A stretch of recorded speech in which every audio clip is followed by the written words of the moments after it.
So I've watched the first two episodes of the FX series Social Studies. This is a show where a documentarian follows a large cohort of high schoolers around the time of like 2021, it seems like, looking at their lives and showing their interactions with their phones and social media. So my impression off the first two episodes is that it is a very entertaining show. It is set in Los Angeles, follows kids from different social strata, both rich white kids like throwing expensive parties, and also kids who are in like poor areas of the city, people of color, and their experiences going to this predominantly white school. And it's interesting to me because I would be, I think maybe like 3 or 4 years older than the group of kids who was featured in the show, and it's being released now in 2024. So, I'm what, like 8 years removed from high school, which is kind of, it's amazing to say that, right? Like it's almost a decade. So I wanted to share my thoughts as somebody who's part of Gen Z, looking at, I think I may be like the first Gen Z. I'm in like the I'm in like the older Gen Z. These kids might be like the youngest Gen Z, maybe even Gen X, whatever the next one is. And I thought it was very funny when I watched it at first because you get to see a lot of kids at a school assembly like on their phones the whole time, which is to me like, oh no, these kids' attention spans are cooked, right? Like they can't even sit through a school assembly without scrolling through social media. But the thing is that like, I think a lot of us are like that now. Kids my age, like me included, like I know that I have problems staying focused. And I remember in high school, kids would have their like computers open, like looking at websites, like watching videos. So it's not too different from the kids in this show. The TikTok is definitely different. When I was in high school, we had Snapchat still. Instagram was pretty new.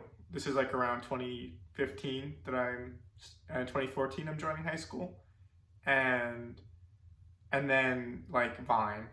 I don't think anyone used Vine. Like it was not very accessible as TikTok is. Like no one's creating their own Vines really when I was in high school, but you definitely followed Viners. You definitely watched a lot of YouTube, but it wasn't as common to have your own social media identity outside of what you post on Instagram. I was very disconnected from social media. I just watched YouTube as a kid, like hours a day of the side men and like Minecraft videos. But I do know for people my age, Instagram was a huge thing. It was a very big part of being social, was having your presence on Instagram.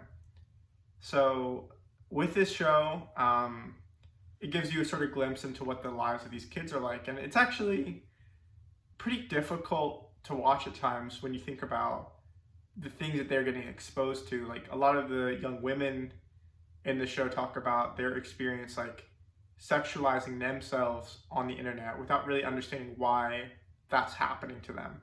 It's a sort of obvious thing from the outside, which is like you get more attention on social media when you post yourself in more lewd situations as a girl. So that's what these girls do. And it's like, when you see it from an outside perspective, you think, oh my God, like what a terrible thing that's happening. And for people of color on the show, terribly racist things get said to them, like in TikTok comments, which is something that I feel like has definitely changed since from when I was a teenager. Is that there's a lot with TikTok, a lot more prevalent culture of saying insane shit to people, which is strange to me because I think that like, there's always like Call of Duty lobbies when I was like a kid. Like if you went on the voice chat, right, like you would hear terrible things, but I don't think it was such a sort of horde community. I don't know what the word I'm trying to find, but like I think it's really common when you find a TikTok where people group together and insult somebody. I think there's something that's kind of happened over the last couple of years, which is this mob mentality aspect of the internet. Uh, it started with, look at this person, they did a terrible thing to me, and here's a video of them doing it. Community forming around this video, trying to target their hate towards whoever was a perpetrator in that video. And that felt really good from my perspective, right? To see that people got justice. Like Brock Turner was a Stanford swimmer who assaulted a girl and faced no penalties inside the school system.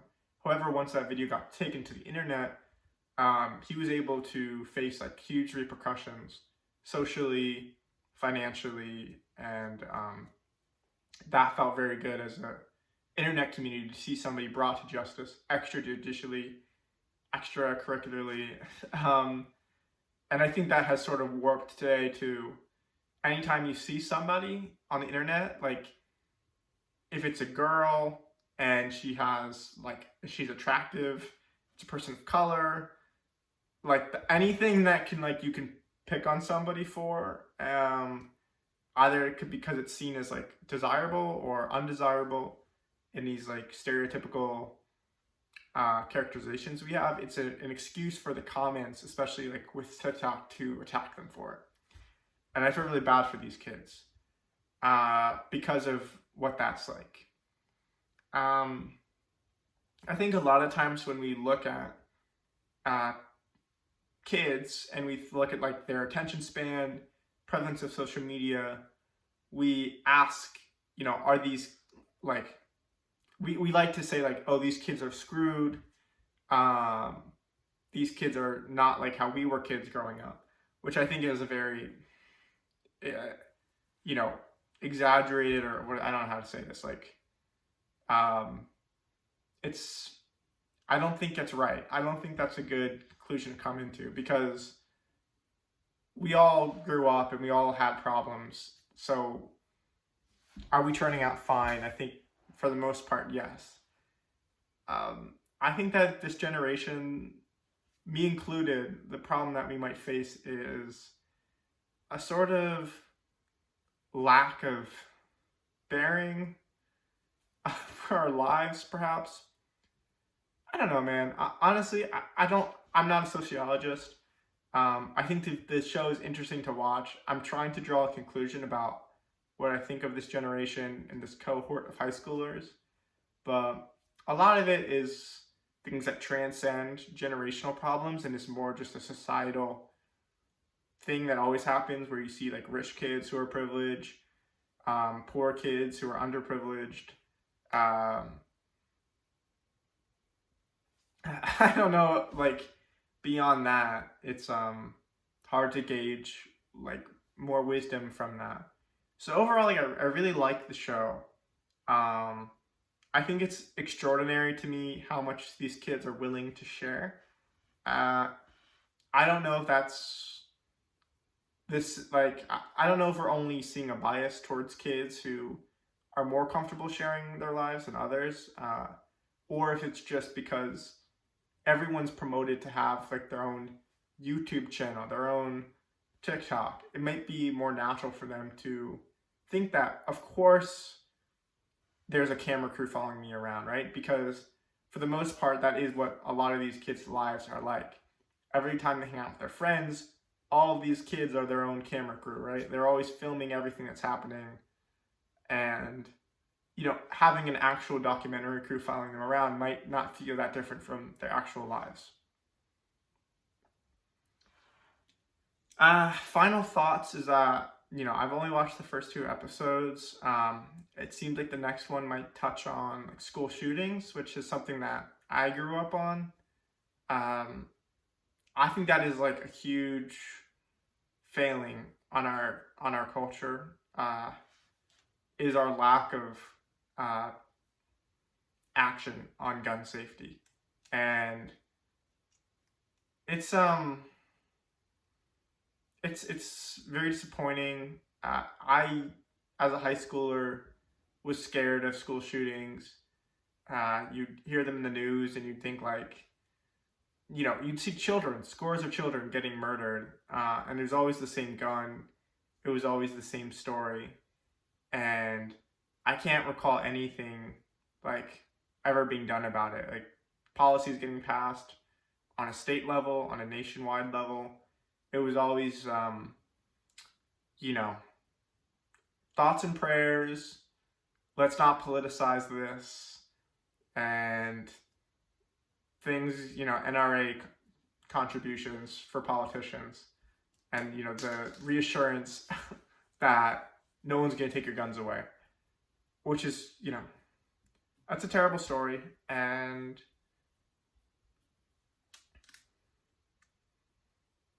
I think that's pretty much the most of what I would have to say about this show. I do think, though, that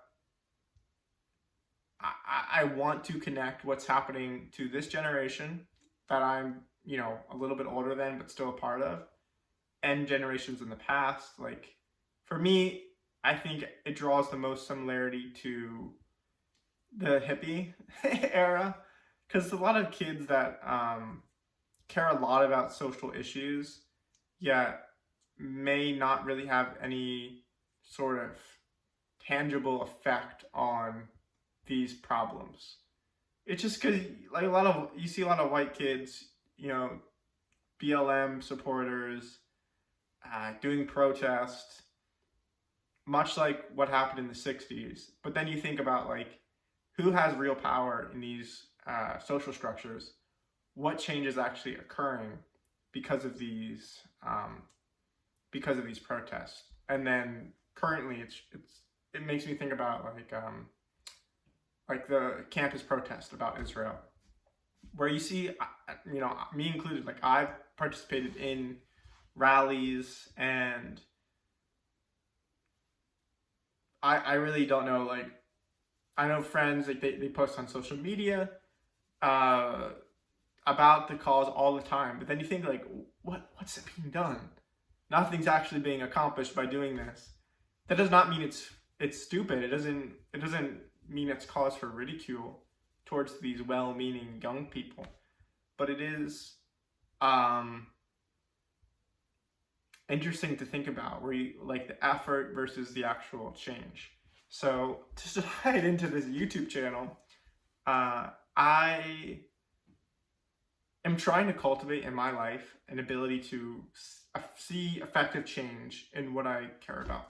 So right now, like if you've been watching, it's tendonitis in my knees. It's going to be my next career steps. And I just don't want to look back on my life and think about, wow, look at all these things that I wanted to do.